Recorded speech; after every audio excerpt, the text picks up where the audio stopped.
Hello everyone, welcome to the channel. In this video, I will be discussing the sixth topic in the chapter, a theoretical overview of artificial neural networks. The topic is backpropagation, training neural networks. The subtopics that will be covered in this video are: what is backpropagation, steps in backpropagation, basic working of backpropagation, and detailed working of backpropagation.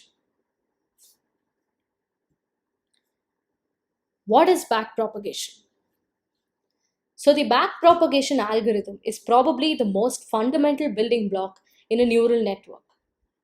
It was first introduced in 1960s, and almost 30 years later, that is in 1989, it was popularized by Rumelhart, Hinton and Williams in a paper called Learning Representations by Backpropagating Errors.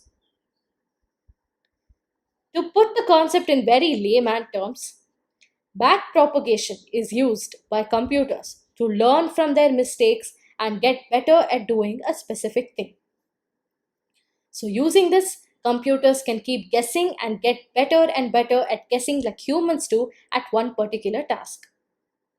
Then, these computers can club a lot of small tasks that they are very good at to make a system that can do bigger things like, say, driving a car. Backpropagation is the technique used by computers to find out the error between a guess and the correct solution, provided the correct solution over this data. Backpropagation has historically been used to traverse trees in a fast way and in data structures. We have the computer guess a value and use calculus to calculate the error via partial derivatives. Then we fix this error to get a better guess and then backpropagate again to find a more fine-tuned error. This method of repeatedly guessing shows the recursiveness of backpropagation. The training of an artificial intelligence model takes a long time and a lot of computation, and it needs everything it can get to speed it up. Some people also think that backpropagation is a bad methodology and should be replaced by solutions that involve integrating the partial derivatives to directly get the final error in one go instead of in steps that takes up a lot of computational time, or it can be replaced by some other algorithms. Replacing backpropagation with something else is still an area of research. So backpropagation in computer science is the algorithmic way in which we send the result of some computation back to the parent recursively. In machine learning, backpropagation sends the feedback to the neural net. So any training step includes calculating the gradient, differentiation in calculus, and then doing backpropagation, integrating the gradient to get back the way the weight should change.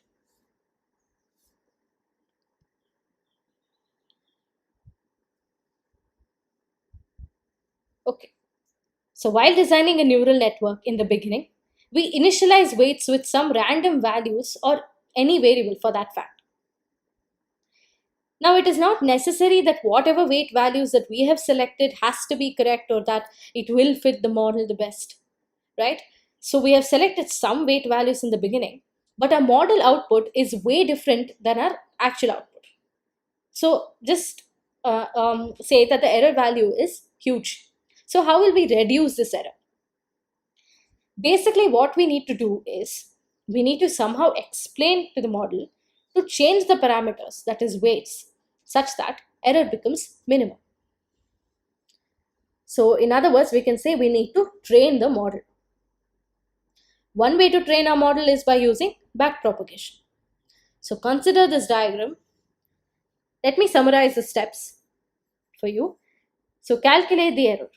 So just see how far is your model output from the actual output.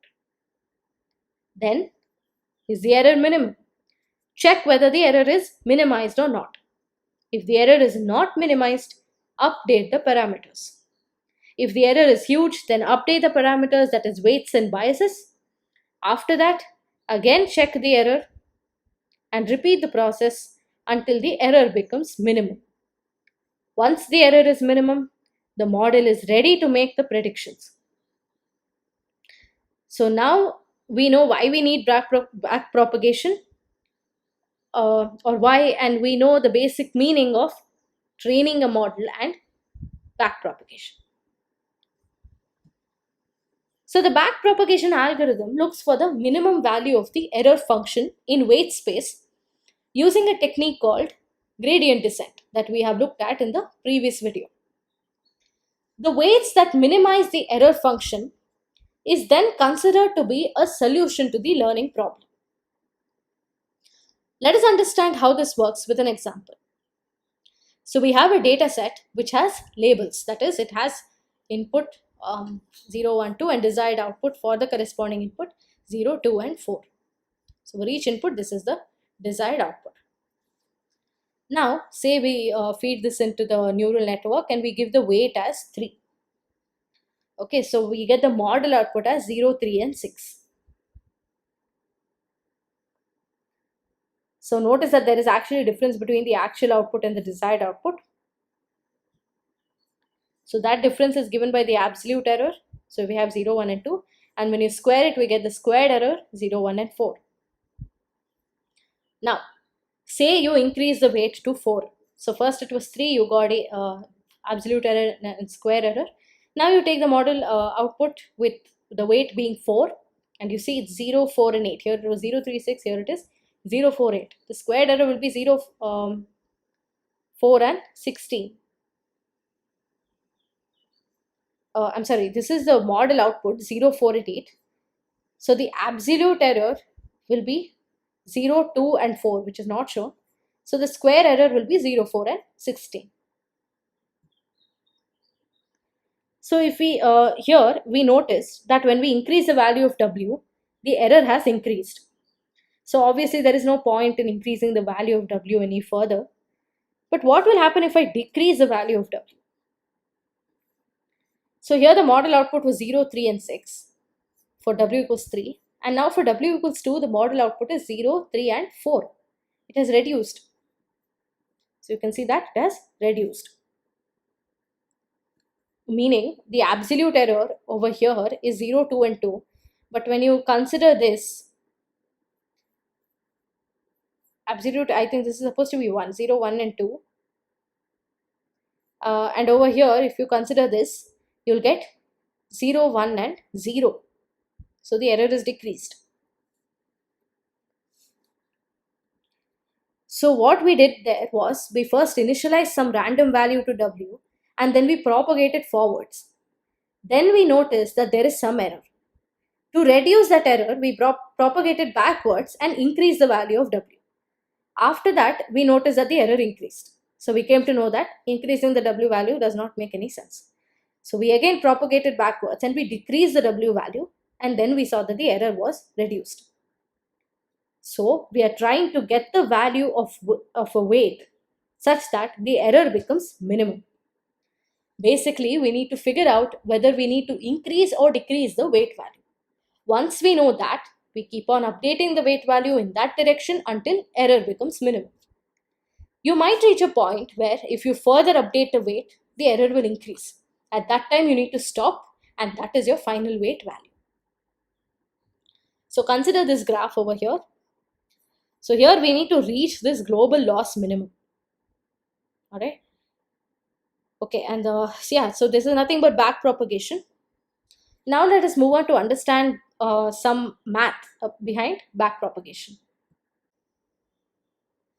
So we have a 4-layer neural network. We have 4 neurons in the input layer, 4 neurons in the hidden layer, 1 neuron in the output layer. So input layer neurons are colored in purple, hidden layer neurons are in green, and output layer neuron is in blue. So xi equals ai, where I belongs to 1, 2, 3 and 4. This is nothing but the input neurons. So x1, x2, x3, x4 is a1, a2, a3, a4. And the superscript here is 1, which is referring to the first layer. Okay, so ai superscript 1. First layer, I is the different neurons. We have 4 neurons in the input layer, so 1, 2, 3 and 4. Then for L equals 2, where L is the layer, number of the layer. Okay, where L equals 2, we have these equations. So Z superscript 2, that is layer 2, is equal to W, that is weight in layer 1, into the input plus bias of layer 1. And your activation function is f of Z superscript 2, which is layer 2. Okay, so you'll be applying your activation function to this to finally make a decision. So that is equal to f of Z superscript 2. Then for layer 3, we'll have Z superscript 3 equals weight of layer 2 into A of 2, that is activation function that we found over here, that, because we're not taking the input directly in this third layer. The input to this third layer is what comes out of these activation functions. So that's why we're using A here plus bias of layer 2. So A of 3, activation function in layer 3, is f of Z superscript 3.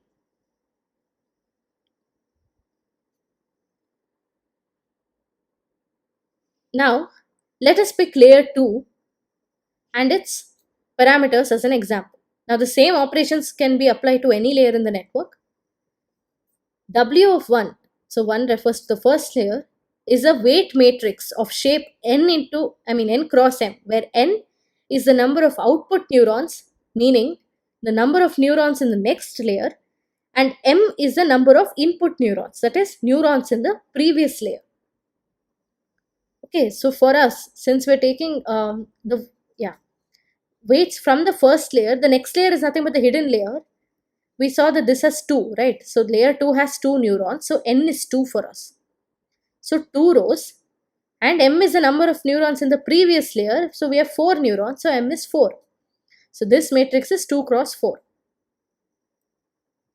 Okay, now the first number in any weights subscript, this is subscript, first number in any weight subscript matches the index of the neuron in the next layer. So next layer has only 2 neurons, so it can be either 1 or 2. And the second number in the subscript matches the index of the neuron in the previous layer. So that can be either 1, 2, 3 or 4. Okay, so this is the input matrix. So x1, x2, x3, x4. And we have the biases so we have B1 and B2. So bias vector of shape n cross 1, where n is the number of neurons in the current layer. For us, n equals 2. Okay,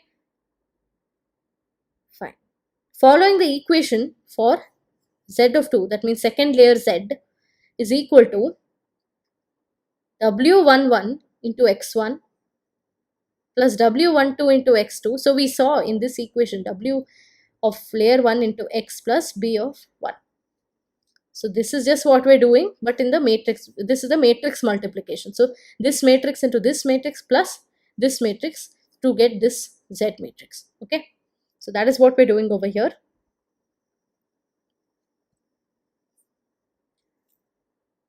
So observe the neural network illustration from here. Over here. You will see that Z superscript 2 can be expressed by using Z1 superscript 2 and Z2 superscript 2. This Z1 over here and Z2 over here. So this can be expressed by using these two. Okay, where these two are the sums of the multiplication between every input xi with the corresponding wij.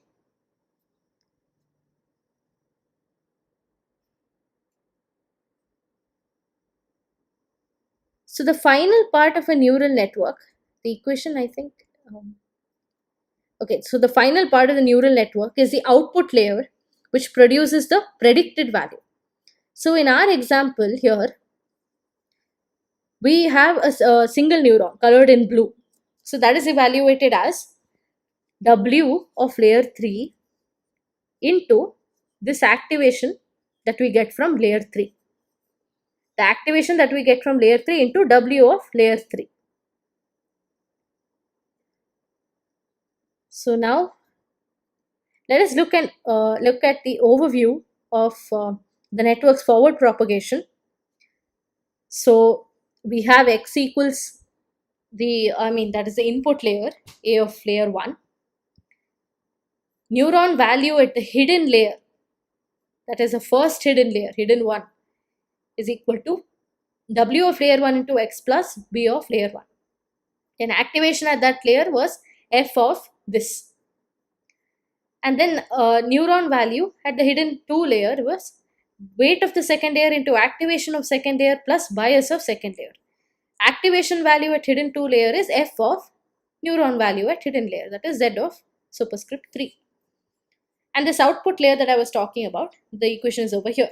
S is equal to W of 3, that is weight at the third layer, into activation value at the hidden 2 layer, that is nothing but A superscript 3.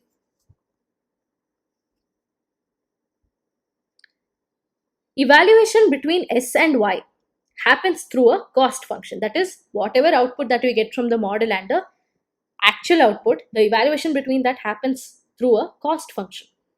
So this can be as simple as a mean square error function, or it can be complex like cross entropy, depending on the application. So this cost function can be named as C, and we can say C is equal to cost of S comma Y, where cost can be equal to MSE, cross entropy, or any other cost function. Based on C's value, the model knows how much to adjust its parameters in order to get closer to the expected output Y. Now this happens using the backpropagation algorithm. According to the paper from 1989, backpropagation repeatedly adjusts the weights of the connections in the network so as to minimize a measure of the difference between the actual output vector of the net and the desired output vector. And the ability to create useful features distinguishes backpropagation from earlier simpler methods. In other words, backpropagation aims to minimize the cost function by adjusting networks, weights, and biases. The level of adjustment is determined by the gradients of the cost function with respect to those parameters. So why are we computing gradients? So first let us revisit some calculus terminology. Gradient of this cost function with respect to x will be given by dou c by dou x. That is nothing but dou c by dou x1, dou c by dou x2. So for each thing you'll find the gradient. With respect to each input, you'll find the gradient of the cost function. The derivative of a function c measures the sensitivity to change of the function value, that is output value, with respect to a change in its argument or input value. In other words, the derivative tells us the direction in which c is going. The gradient shows how much the parameter x needs to change, either in the positive or negative direction, to minimize the c value. Compute those gradients using the chain rule. Okay, so you'll be computing the gradients using the chain rule. So dou c by dou w, and this is a superscript and subscript. So we already talked about this. So this will be dou c by dou z into dou z by dou w. So using the chain rule. And then similar set of equations can be applied to the bias as well. With respect to the bias. So basically you're finding the gradient with respect to the parameters, right? So parameters are nothing but weights and biases. So using chain rule, you'll find the gradient of the cost. And then by definition, we already know that the z value, that is a output value of the particular layer, is a summation of weight into the input to that layer plus the bias of that layer. Okay, k is equal to 1 to m because m is the number of neurons in the L minus 1th layer. Okay, and then so by differentiation or calculating derivative, you'll find this value ak superscript L minus 1, and then finally dou c by dou w jk and superscript L will be equal to dou c by dou z, this part, into ak superscript L minus 1, which is nothing but this part. So basically this thing. Okay, this is the final equation, and this is also the final equation by calculating the derivative.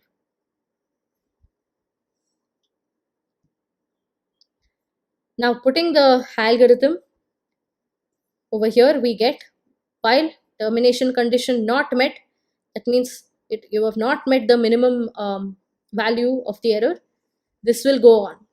W will keep getting updated as W minus epsilon into dou C by dou W, and bias will keep getting updated as B is equal to B minus epsilon into dou C by dou B. So you will end only when the termination condition is met. So initial values of W and B are randomly chosen. Epsilon is the learning rate. It determines the gradient's influence. W and B are matrix representations of the weights and biases. Derivative of C in W or B can be calculated using partial derivatives of C in the individual weights and biases. Termination condition is met once the cost function is minimized or when we reach the global loss minimum, as we saw in the graph earlier. So with this, I hope you gained some understanding about the backpropagation algorithm. So until the next video, have fun with machine learning. Thank you for watching.